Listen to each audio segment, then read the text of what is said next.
في ليل بهيم يخفي الأسرار، حيث الظلام يمتد كالأقدار، كان الخواجة عادل بيده سبحة يحرك حباتها ببطء واحتكار، والهواء يئن خلف النوافذ المغلقة، والظلال على الجدران تتراقص برعشة محتبسة، خطوات خافتة تعلو وتخبو كأنها همس الخوف في الليالي البائسة.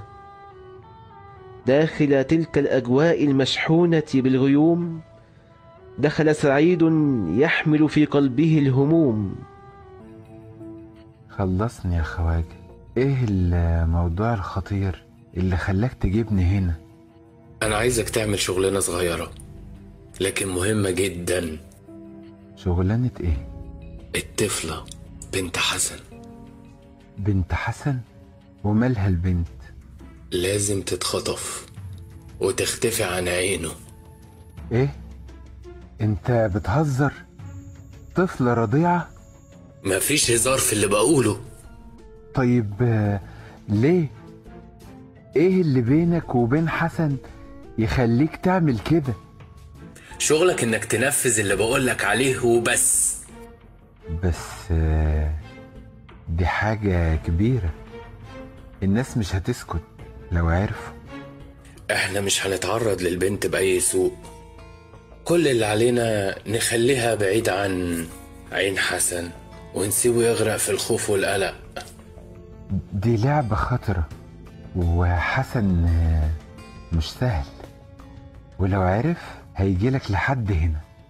ما تقلقش، حسن دلوقتي مشكلته الوحيدة هتبقى بنته. مين هيعمل الخطف ده؟ انت. انا؟ انت اللي هتعملها عشان انت انسب واحد للمهمة.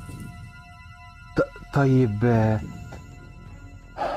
بس الموضوع ده هيكلفني كتير، وانا مش ضامن اللي ممكن يحصل. ما تشغلش بالك، هتاخد اللي يرضيك، بس اهم حاجة ما تسألش عن السبب وتنفذ كل حاجة بالحرف. طيب بس لو الامور باظت انا ماليش دعوة. الامور مش هتبوظ لو ركزت، والفلوس جاهزة اول ما المهمة تخلص. طيب بس دي اخر مرة اشتغل معاك في حاجة زي دي. ما تقلقش، مش هنحتاج نكررها، دي مرة واحدة وهتبقى كفاية.